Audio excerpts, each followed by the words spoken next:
안녕하십니까. 공병호입니다. 한동훈 당대표와 윤 대통령 모임이 만남이 그렇게 소득이 없었던 모양이네요.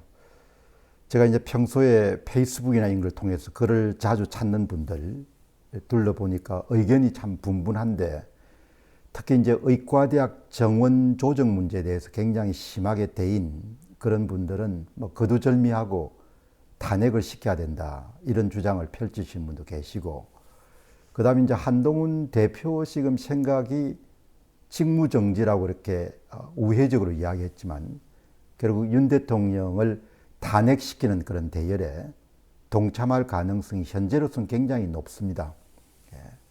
나이가 들어간다는 것은 조금 더 깊게 생각할 수 있는 힘을 가진다는 것을 뜻하죠. 저의 경우에 지난 날을 되돌아보면은 젊었을 때는 패기가 앞섰던 것 같고, 나이가 들어가면서는 좀 더 깊게 생각하고 장고하는 그런 습관이 생겼다, 이렇게 보는데, 다른 사람들은 어떤 경우인지 모르겠지만 대체로 사람들이 나이가 들어가면서 조금 더 다차원적, 다면적으로 문제를 생각해 보지 않겠냐, 그렇게 봅니다. 탄핵을 아마 친한계 인사들 되게 젊고 하니까 되게 탄핵에 동조하는 사람들이 많이 나올 겁니다. 그러면은 탄핵에 대해서 한번 생각을 해보자 이야기죠. 박근혜 전 대통령 탄핵이 크게 잘못됐다는 것은 세월이 흐른 다음에 우리가 알게 됐는데, 박근혜 대통령 때하고 지금하고 상황이 다르다 이렇게 하지만 어떻든 간에 대통령을 탄핵을 시키는 거거든요. 대통령 탄핵을 시키는 건데, 저의 입장은 어떤 경우든 간에 다시 탄핵을 시켜서는 안 된다, 그런 생각을 갖고 있습니다. 그러니까 가장 큰 제가 갖고 있는 생각 중에 하나가, 제 역시도 윤 대통령의 미숙함이라든지 그 다음에 부족함에 대한 부분들에 불만이 없는 것은 아닌데, 탄핵을 시킬 것인가 말 것인가 문제처럼 그렇게 큰 문제는 아니라는 거죠. 탄핵을 시키게 되면은 여러분, 분명히 저는 말씀을 드립니다. 윤 대통령이 탄핵을 당하게 되면은 국힘당이 20, 30년 집권을 못할 것이다, 이런 이야기가 나오는데, 그런 차원이 아닙니다. 탄핵이 된다는 것은 선거 결과를 만들 수 있는 사람들이 권력을 장악하는 겁니다. 그것은 곧 바로 거의 영구히 한국이 좌파 색채가 강한 사람들이 권력을 장악하는 거죠. 그러니까 기본적으로 한국의 자유민주주의 체제가 없어지는 겁니다. 그런 체제 하에서 어떻게 한국인의 삶이 펼쳐지고 한국이 어떤 운명을 접하게 될 것인가는 제각각으로 상상할 수 있지만, 경제적인 면에 국한되게 되면은 삶이 어마어마하게 어려울 겁니다. 제가 지난 4, 5년 정도 선거 문제를 규명하기 위해서 그렇게 헌신적으로 노력해 온 것은 딴 게 아니고, 사람은 누구든지 자기와 같은 동족에 대해서 친애감이라는 것이 있지 않습니까? 그 사람들에 대한 애착 같은 것이, 그거는 본능이죠. 이성의 의미라기보다도 한국이 소위 부정선거 세력들에 의해서 장악된 그런 나라가 되는 겁니다. 삶이 많이 파괴가 될 겁니다. 산업 이런 것도 여러분들 파괴가 되고, 여유가 있는 사람들이 많이 떠나겠죠. 돈도 떠나고 회사도 떠나고 사람도 떠나고 그렇게 될 겁니다. 그걸 상상할 수 있겠습니까? 그런데 또 더 큰 문제가 여러분 뭔가 하니까, 부정선거가 일상화된 나라하고 트럼프 행정부하고 같이 가기가 힘듭니다. 아주 어렵습니다. 바이든 행정부면은 같이 갈 수도 있을 겁니다.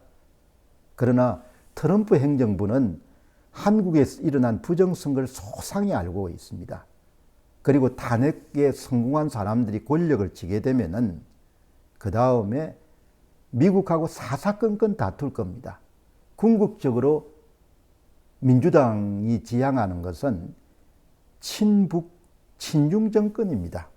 딴 게 아니지 않습니까? 그러니까 지난 80여 년 동안 한국이 번영을 구가하는데 결국은 해양 세력들, 자유진영인 미국이나 일본과 손을 잡았기 때문에 가능했는데, 곧바로 탄핵을 시킨다는 이야기는 큰 범주에서 보게 되면 외교적으로는 80년 전인 대륙 세력과 손을 잡는 겁니다. 다시 이야기하면 러시아하고 중국하고 손을 잡게 되는 것이죠. 그러니까 외교도 크게 여러분들 선회할 수밖에 없는 겁니다. 부정선거가 일상화돼 가지고 친중 국가가 된 국가에게 주한미군을 주둔시켜야 될 이유가 전혀 없는 겁니다. 그리고 미국 시장에 대한 접근성을 보장해 줘야 될 이유도 없는 겁니다. 아직은 미국의 상원 하원들 가운데 한국에 대해서 좀 애틋함을 갖고 있는 사람들이 많지 않습니까? 그래서 문 정권 때도 티격태격할 때도 여러 번 결별을 할 수가 있었지만 그 과정에서 미국의 상하원 내에서 한국에 대해서 각별함이나 애틋함, 너무나 많은 투자를 한 나라입니까? 19세기 말에 여러분들 서양 선교사로부터 시작해가지고 무상 여러분들 지원부터 시작해서 6.25 전쟁까지 그 역사를 공유하고 있는 사람들이 그래도 꽤 됐던 겁니다. 만일에 탄핵을 해서 선거 부정 세력이 여러분 장악하게 되면은 그 부정 선거를 전 세계가 오랫동안 여러분 모를 수가 없는 겁니다. 그러면은 결국은 주한 미군이 철수할 수밖에 없을 것이고 1953년처럼 여러분들 신에치 쓰는 라인 같은 것이 꺼지겠죠. 대만 방위하고 일본 방위 정도로 여러분들 방어선을 그냥 한정시킬 수가 있는 겁니다. 그러니까 이 탄핵을 시켜야 되는 문제는 정말 제가 볼 때는 국힘당 사람들이 신중해야 되는데 이제 한동훈 대표도 젊고 그 친위 세력들도 젊은 겁니다. 젊기 때문에 그분들의 지력을 제가 폄하하는 건 아니지만 그렇게 넓게 생각할 수 있는 그런 여유나 이런 것이 저는 별로 없을 거로 봅니다. 그리고 눈앞에 인간이란 것은 본인의 이익이라든지 분노, 그 다음에 이런 부분에 압도될 가능성이 높기 때문에 지금 여러분 한동훈 씨를 보게 되면은 저는 저 양반이 윤 대통령과의 갈등이나 이런 부분에 대한 어마어마한 분노와 그 다음에 다양한 정도의 복잡한 신경을 갖고 있구나. 그래서 일찍이 여러분들 인간은 정념의 노예라는 표현을 쓰지 않습니까? 이성이란 그런 기능을 작동시킬 수 있지만 다음에 산수갑산으로 갈 밖에야 눈앞에 보이는 그런 정적이나 적을 제압하는 일에 자기의 에너지와 시간을 쏟을 수 있는 것이 인간이거든요. 탄핵시키게 되면은 그냥 정해진 길로 갈 겁니다. 가고 여러분 다시는 한동훈 씨는 여러분 정치하기 어려울 겁니다. 왜냐하면 탄핵의 후폭풍이 워낙 크기 때문에 배신자라는 굴레를 박근혜 전 대통령 당시에 유승민 씨나 이런 사람하고 비교할 수 없을 정도로 타격을 받을 겁니다. 그건 씻을 수가 없고 그 다음에 또 한께서는 한동훈 당대표가 자기도 대통령이 한번 될 수 있다고 생각하는데 그거는 그야말로 헛꿈입니다. 다시는 여러분들 보수진영 인사가 대통령 될 일 없을 겁니다. 대한민국은 3등 국가가 되는 겁니다. 그러나 한국 사람들은 다 자기가 똑똑하다고 생각하는 사람들이 많습니다. 그래서 그냥 제가 이런 논평을 하지만 결국 탄핵을 여러분들 강요하거나 강제하는 쪽에 많은 무게중심이 실리겠죠. 지금 조선, 중앙, 동아, 논조 전부 다 그쪽으로 흘러가는 겁니다. 저는 신문사에 있는 사람들이 그렇게 똑똑하다고 생각하지 않습니다. 그냥 대세를 추종하는 데 익숙한 거죠. 길게 생각하게 되면은 자신들의 노후가 완전히 망가지는 일인 겁니다. 오늘 이 방송 들으신 분들 가운데 60대 분들이 계시거나 이렇게 하시면은 노후가 완전히 망가질 겁니다. 저는. 인플레이션, 적자 재정, 국가 부채 위기, 경제 위기 여러분 닥칠 겁니다. 원화 폭락 이런 거가. 그리고 젊은 사람들은 뭐 지금 여러분들 강남에 좀 있는 사람들은 바깥에 나갈 준비가 다 돼 있는 사람이 많지 않습니까?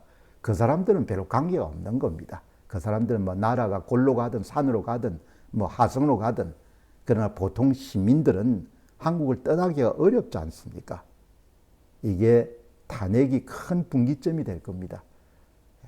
그렇게 좀 넓게 생각하고 멀리 봐야 되는데 항상 여러분들 그냥 더글더글 여러분들 끓는 그런 성향이 강하지 않습니까? 지금도 좀 차분하게 하나하나 따져가지고 대통령이 탄핵을 시켜서 안 된다 그 대전제에 대해서 좀 배움 있고 이런 사람들까지 다 이런 부안해동하는 걸 보니까 기가 찬 거죠. 결국 한국인들의 적합한 것은 이성적으로 사유하고 준비하는 것보다도 그냥 저질러 놓고 그 다음에 여러분들 땜빵질 하는 거니까 탄핵을 저질러 놓고 땜빵질 하려면은 너무 힘들 겁니다. 정말 걱정되는 일입니다. 감사합니다.